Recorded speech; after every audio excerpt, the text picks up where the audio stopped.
Hi, hello, welcome. It is time for a new Saturday video, and this is going to span over the course of like a week and a half of 4 YA contemporary books that I have read recently. These are part of my June TBR. They're part of the Rainbow Stack that I am doing, and I managed to read all 4 of these in about a week and a half. So I'm going to share progress for some of them, reviews, star reviews, ratings, and thoughts along the journey. So without further ado, here we go. Okay, so I started this yesterday, and I'm already up to page 201. Excuse you all.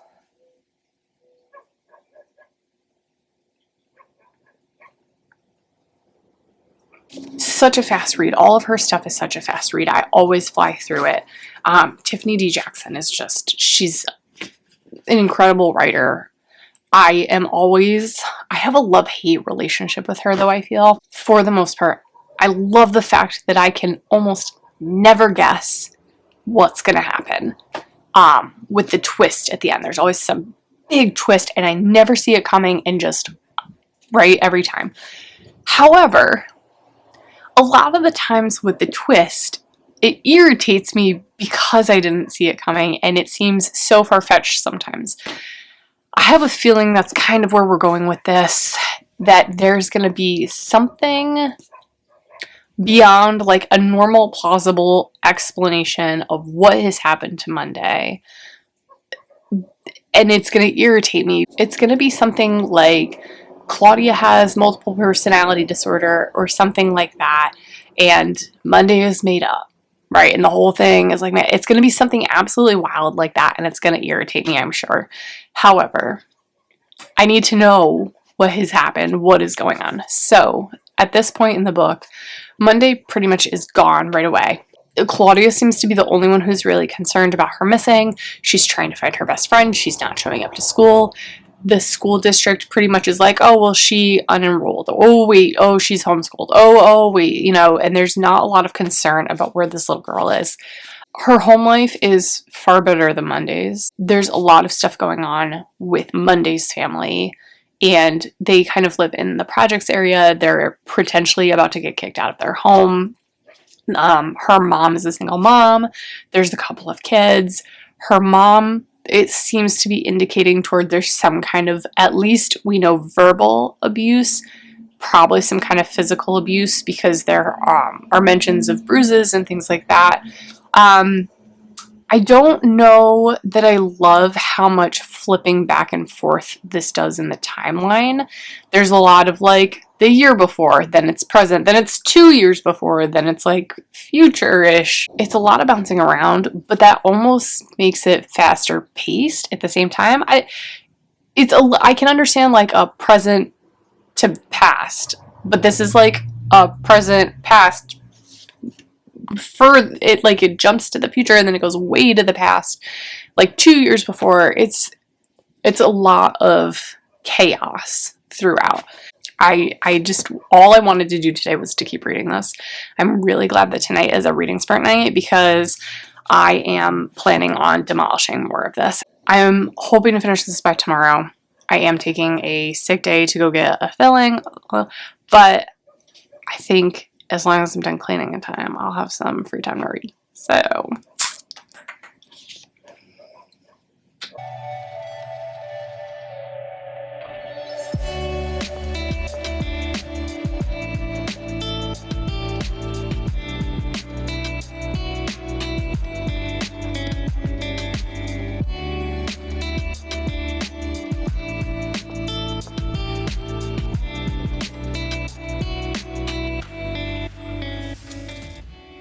we are set up for our Wednesday night sprints. We're ready to rock and roll. I've read a little bit more of this, another 38 pages I read in the bath, and I know I'm gonna fly through more of this during sprints. So I will probably come back on and update at the end of sprints because I feel like I have a lot more to say about this and I'm running out of time to talk about it.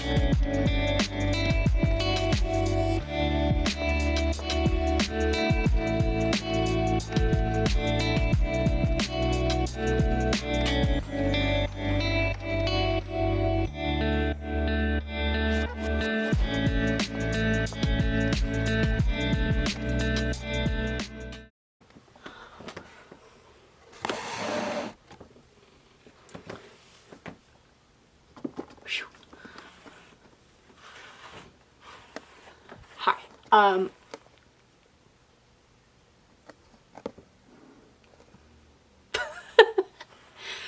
I guess this is just what we're doing right now. Oliver, can you come here, please? Come here. No, you wanna keep your nose right there. Perfect. Thank you. Hey. Hi. Can you come here to my lap? No. Okay. We're okay. Okay, I have to leave in like, I don't know, 15 minutes to go to the dentist to get a filling because I don't have enough of them already, apparently, but that's okay. So, I did finish this last night. I finished it at like 10:30 and then promptly fell asleep. I am still incredibly convinced that I have read this before. When? Not sure. Definitely either that or it is so similar to Allegedly, which I don't think it is, or there's at least very specific aspects that are so similar that it's too familiar. Anyway, I'm about to do a little bit of a spoiler because I feel like I cannot appropriately rate and review this without giving away the ending because of the twist, because the twist bothers me. So if you want to skip this because you haven't read it or haven't read it twice, like apparently I have, then you may want to just skip ahead to the next book. The whole idea that Claudia has to relive this experience to fix her, I don't like. I feel like that is more traumatic, right? You're now 3 different times experiencing what has happened to your friend over the course of 2 years to fix you. And I don't like that. I don't care for that. I don't know what kind of research is behind that, if maybe it is something that's beneficial. But if I had known that my friend had disappeared for 10 months and was found in a freezer with her brother dead, I would not want to relapse and relive that experience to help me heal. It's kind of a bullshit ending, and I have issues with it. The rest of the story, it was good. It was a typical Tiffany D. Jackson book. It was fast-paced. It was gripping. You knew there was going to be a twist. You wanted to know what the twist was, but I didn't like the twist. I did not care for it. And I felt like I did not care for the twist in Allegedly either. Same kind of feelings. It was super fast-paced. It was thrilling. I was on the edge of my seat. And then it got to the twist and I went, ah, damn. I don't like that. I don't like it. I did give it a 3-star. Only because I really enjoy the writing. I enjoyed the speed of the story. I kind of enjoyed the characters. Like, I think it dabbled in a lot of different aspects that are not always discussed in books, like finding out that you have dyslexia and having to go to a learning center and get some additional help and that kind of thing. I enjoyed seeing that in here, and I think that helps with character growth, right? Recognizing that there has to be some kind of character growth. But really, the twist just irritates me. So it's a 3-star. I enjoyed it, but I don't love it. That being said, I have started the next contemporary book that I am currently reading for my rainbow stack, and that is Far From the Tree by Robin Benway. It's actually downstairs because I read like 50 pages this morning while drinking coffee. So the lights are flickering. That's fun. I'm going to read a little bit more. I have to finish cleaning the house. The upstairs is done. I need to do the downstairs. I need to go get my filling, and then I'm hoping to read a little bit more tonight, and will hopefully maybe update you tonight. Okay, I'm gonna do a quick update. I just finished filming my birthday book haul video. I totally meant to do it earlier. I got so caught up in cleaning and like taking care of everything around the house. Plus, like, my lip was super swollen for hours. So that wasn't going to be great for anyone with like me drooling when I talked. So here I am to talk a little bit about Far From the Tree, of which I started this morning. And I am like 73 pages in already. This is a story about 3 siblings, and they are 3 siblings who have never met each other because when they were little, they were all adopted out. Grace is the oldest, and she, at the very beginning of the book, is pregnant and gives her child up for adoption. When she does that, it's kind of like this light bulb moment of, okay, I know I'm adopted. I want to know more about my mom.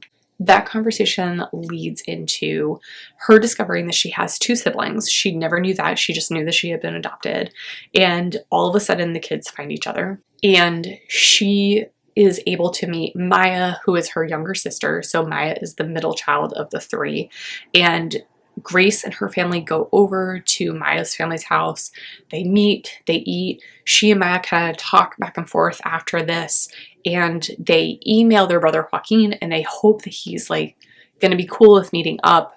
And it just got to the part where they meet Joaquin for the first time, and they can already like see the similarities between all 3 of them. I think that they all have different dads, but the same mom, because it continues to refer to them all as half siblings. So they meet him, and Grace is like super emotional. She says that she's hormonal. I love Maya's character. She is a gay character. She is dating another female, and she is just so spunky and sarcastic, and she like is such a middle child, and I love it. I don't really know enough about Joaquin except for the fact that he has bounced from foster home to foster home, like 17 different foster homes. That's about all I know about him so far. I think I'm about to start a new chapter about him, yes. So I will have a little bit more information about him coming up, where I know quite a bit about Grace and Maya so far, and I'm looking forward to learning more about him, but that's as far as I've gotten. So maybe tomorrow I will have more of an update, but if not tomorrow, probably definitely Saturday morning. Good morning. I wanted to jump on because I know I said I was going to update about Far From the Tree, and then I didn't do it yesterday. I did read another 106 pages, so now I am definitely, I'm just over halfway done.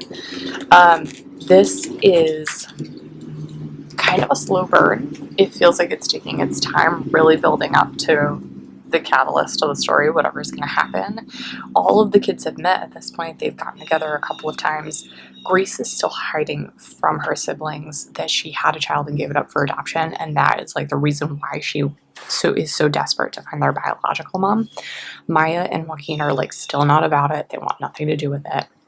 So it'll be interesting to see, like, you're kind of seeing their dynamics and how they're interacting as siblings and how it's all coming together of just like them being more comfortable with each other and kind of like really becoming truly siblings.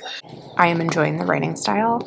I don't know that I wanted something that was kind of slow like this at this time, but I love how it alternates between the different kids' perspectives, because you get to learn a little bit more about each of them every time that you are in their perspective. So that has been really cool to kind of see like where they came from, how each of them had such a different experience being either adopted or put through all these foster homes, and just a lot of the trauma that can come with adoption or foster agencies. So that's kind of where I'm at thought-wise. My plan today is going to be a gorgeous day. It's already warm outside. That's why I'm sitting out here and having coffee. I bought a brand new pool because we accidentally melted ours last year. Anyway, so I'm going to finish this and then hopefully move on to this by the end of the day. Okay, I have spent all day outside. I have been reading almost nonstop. There were quite a few games of cornhole that interrupted this. However, I finished it, and I need to talk about it before I have time to like sit and think about it, I guess. I was not really sure how I was going to feel about this, reading it and working my way through it. It did feel a little bit slow at different points in time, but spoiler, I have to spoil it to be able to talk about it. And there are a couple things that I mixed up first that I want to talk about. That with the siblings' ages, it is Joaquin, and then it is Grace, and then it is Maya. I thought for some reason that Joaquin was the youngest of the three. He is not. That is not true. He is the oldest, and then Grace is the second oldest, like 16, and then Maya is like 15, right? So they're like kind of boom, boom, boom. I need to spoil this to talk a little bit about this next part. The next part, Jessica, their aunt, and finding out what happened to their biological mom. That is when it really like turned a corner for me. That is when it really like became an emotionally invested piece of work. It was, I mean, from that point on, finding out what happened to their mom, and then when they go to the bank for the safe and the discovery that they have there, and then like just coming home with all this information. I am invested in this. This is far better than I thought it was going to end.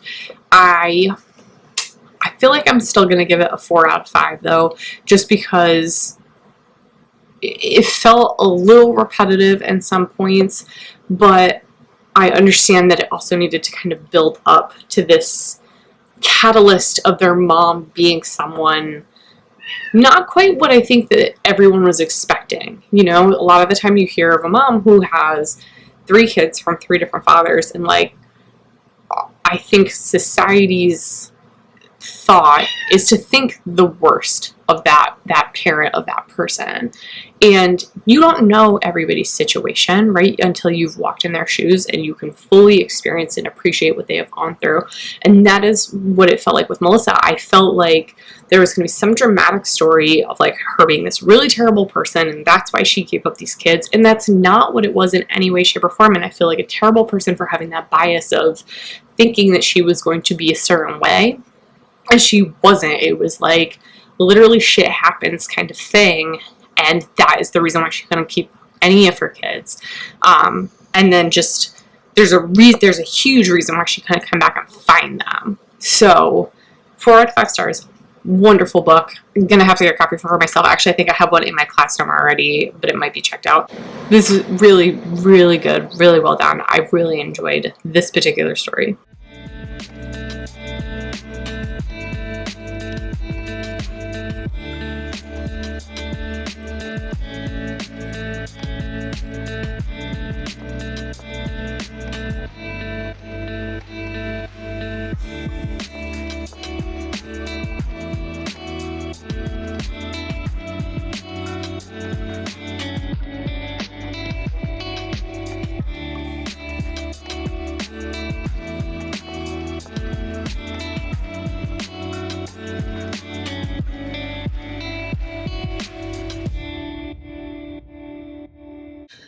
Hi, hello, it's me, and it is Monday after school, and I am looking a fright, but that's fine. I wanted to come on here because I wanted to tell you that yes, I did read this entire book in a day. Yes, it was incredibly fast-paced. Was it my favorite? It was not. And a lot of it has to do with the character, the protagonist, Jesse, who is...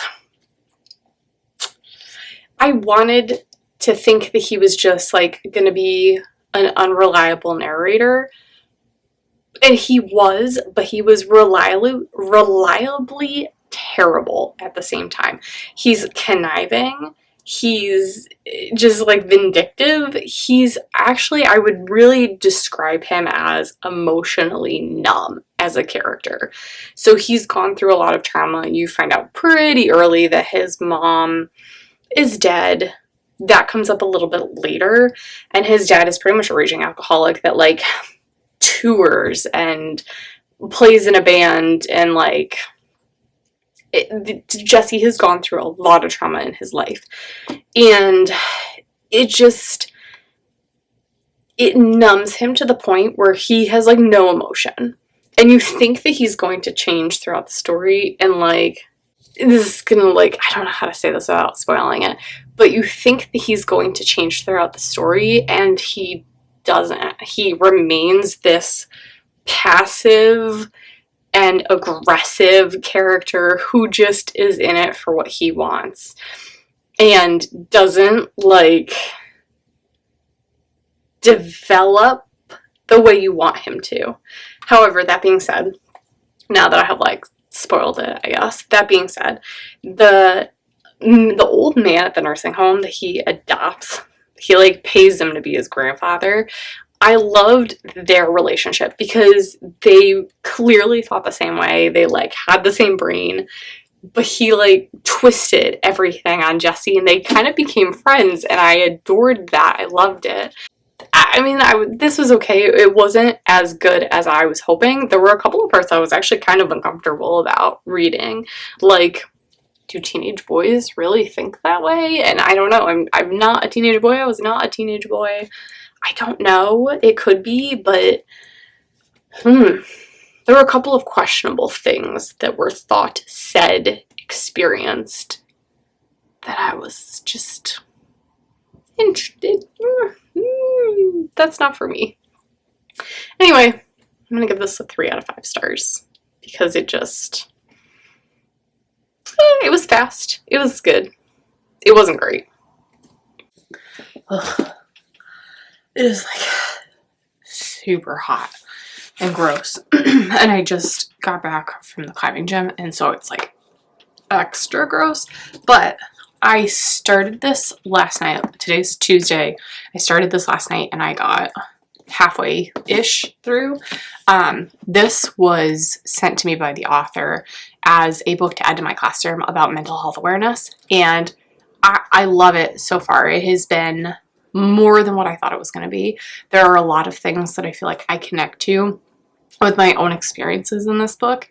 So, for instance, it takes place in Asheville. We would always go to the Blue Ridge Mountains to go camping. So I have a lot of personal connection with just, like, the area and the description of the mountains. Like, I can very easily see it in my head, and I absolutely love that. The second thing is that one of the characters, Sage, is a volleyball player, and she is, like, an intense volleyball player. She is probably going to go to a D1 school. She's going to get a scholarship.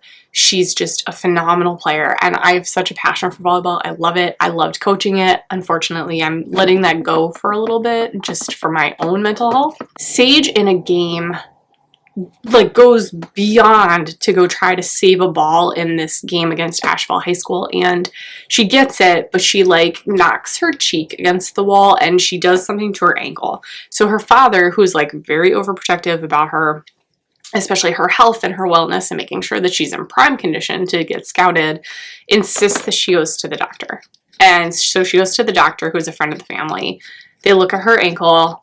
She's rolled it. She's tweaked it. She's just got to kind of lay off it for a little bit. But then she had mentioned to the doctor that she had, like, got her cheek on the wall, but she was fine, and she had fainted not long after that.